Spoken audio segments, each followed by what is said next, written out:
Bonjour, bienvenue à l'Église chrétienne d'Antique et nous continuons nos sessions sur Adorer.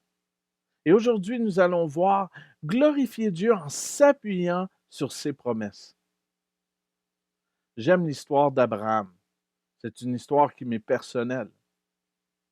Dans Romains 4:20, lorsque l'apôtre Paul parle d'Abraham, il dit ceci: il n'a pas douté par incrédulité de la promesse de Dieu, mais il a été fortifié par la foi et il a rendu gloire à Dieu. Vous voyez, Dieu promet à celui qui est obéissant, c'est-à-dire à celui qui accepte sa seigneurie et reconnaît son besoin de salut. L'histoire d'Abraham et de Sarah, c'est que Sarah ne pouvait pas enfanter. Sarah était stérile.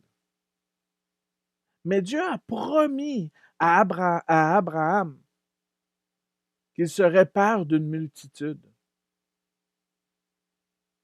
Donc, Abraham s'est accroché à cette promesse. Abraham a cru contre toute espérance. Il a gardé son espoir en Dieu. Et à un moment donné, il a vu. Sa femme est devenue enceinte. Et elle a enfanté Isaac, le fils de la promesse. Wow! Dieu a promis et Dieu a agi. Et parce qu'il est resté sur la parole du Seigneur, sur la promesse de Dieu, il a cru en Dieu, il a cru en sa parole, il a été fortifié dans sa foi, il a rendu gloire à Dieu. Vous voyez, c'est merveilleux de croire aux promesses du Seigneur. Parce que lorsqu'on voit l'accomplissement de cette promesse, oh, c'est la joie. Je vais vous dire, moi, j'ai 2 enfants et ces 2 enfants-là sont des bébés miracles. La première, alors qu'elle était dans le sein de sa mère, on perdait les bébés en dedans de 5 semaines. Et alors que on se demandait, on se posait des questions sur le cycle régulier de mon épouse, puis tout cela. On a un rendez-vous à la clinique et le médecin court. Il dit, vous êtes mon plus grand miracle. Et ma femme était 8 semaines enceinte. C'était une impossibilité. Parce à cause d'une condition euh, sanguine, elle perdait les enfants à l'intérieur de 5 semaines. Donc, 8 semaines, c'est une impossibilité. Et le médecin a fait comme, ben, c'est le plus beau et le plus grand miracle que j'ai été témoin. Je vais vous dire, pendant 5 années, nous avons prié, nous avons intercédé, nous avons pris cette promesse de l'héritage de Dieu. Dans 2 psaumes, nous parlons que les enfants sont un héritage de l'Éternel. Et Seigneur, j'ai prié souvent, Seigneur, que je puisse avoir cet héritage, avoir des enfants. Et lorsque nous avons su que nous attendions cette petite merveille, nous étions tellement...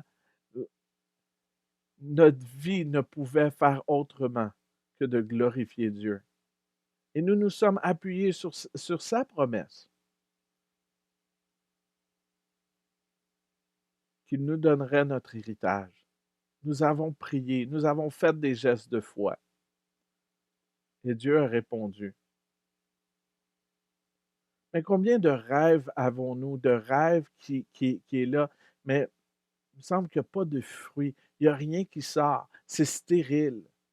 On a des beaux projets, mais ces projets-là dorment et ils n'enfantent pas.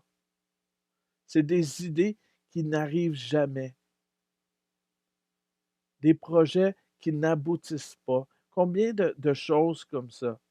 Vous dites, waouh, j'ai cette belle pensée, mais elle est, elle, elle n'enfante rien. Maintenant, peut-être qu'on, peut-être que vous devez revisiter ces choses-là et dire, mais je vais m'appuyer. Est-ce que ceci glorifie Dieu? Donc, je vais m'appuyer sur sa promesse. Je vais m'appuyer sur ce qu'il me promet. Et je ne sais pas ce que vous vivez en ce moment. Et ce n'est pas tous les couples qui ont cette promesse de, de, de voir un enfant naître d'eux. Il y a des couples qui ont dû adopter. Il y a des couples qui ont dû juste se résoudre à OK, non, nous n'aurons pas d'enfants. Mais ces couples sont devenus des parents spirituels ou des parents adoptifs euh, euh, incroyables. C'est pas de, je vous dis pas que la vie est simple et que c'est magique. Je vous dis que dans telles circonstances dans ma vie, j'ai fait comme Abraham et je me suis appuyé sur la promesse du Seigneur. Et lorsque j'ai vu le jour de l'accomplissement de cette promesse, j'ai- c'était la louange et l'adoration envers mon Dieu. Je vais vous dire, il y a eu des moments où ce que c'était pas facile. Il y a eu des moments où ce que j'ai prié, Seigneur, pourquoi m'as-tu abandonné? Mais j'ai décidé de persévérer et de croire. Et dans ma vie, le résultat a été deux merveilleux enfants. Donc, dans quelles circonstances que tu dois placer ta confiance dans le Seigneur et t'appuyer sur ses promesses? Parce que Dieu promet à celui qui est obéissant, c'est-à-dire à celui qui accepte sa seigneurie et, et reconnaît son besoin de salut. Dieu promet. Dieu promet dans la parole du Seigneur, Dieu promet son amour, sa fidélité. Dieu promet sa paix, son conseil, son esprit, c'est-à-dire le Saint-Esprit. Il promet une relation avec lui, une place dans son royaume. Il promet son secours, sa sécurité, le repos, son salut. Il promet même le succès dans nos entreprises.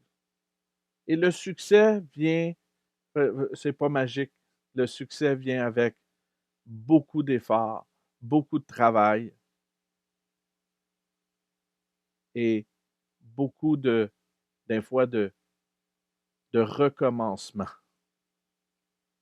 À toutes les fois qu'il y a quelque chose qui ne marche pas, toutes les, on a fait des tests, on a tout fait. À toutes les fois qu'on arrive et on dit, waouh, c'est un échec. Mais chaque échec nous rapproche de notre but. Donc, il nous promet le succès dans nos entreprises. Il nous promet sa sagesse.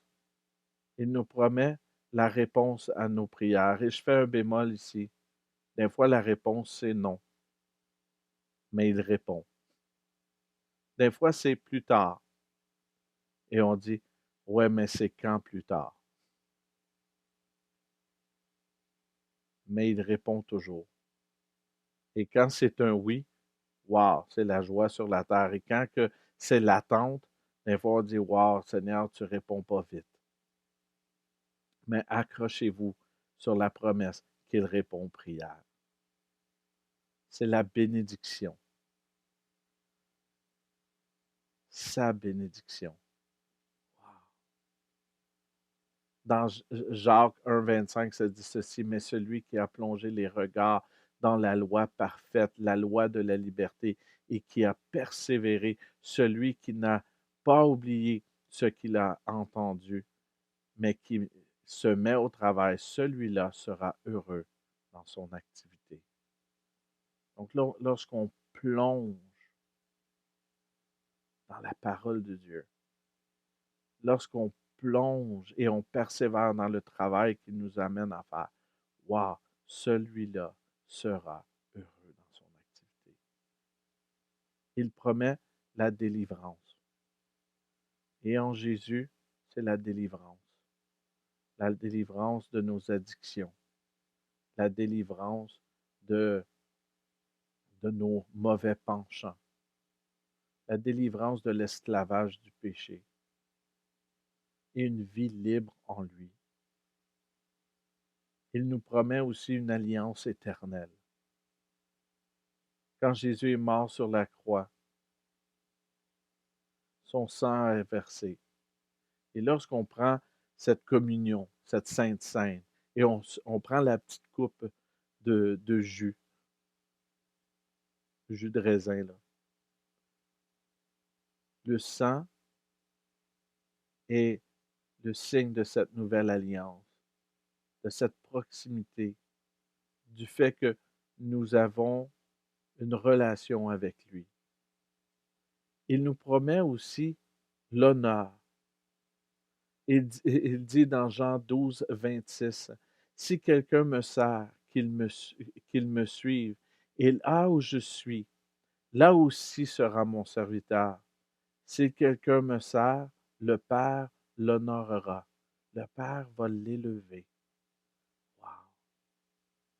Et il promet aussi un amour parfait. Lorsque nous nous appuyons sur lui et sur ses promesses, dans les bons et les mauvais jours, nous le glorifions, nous l'élevons. Appuyez-vous sur les promesses du Seigneur et restez bénis.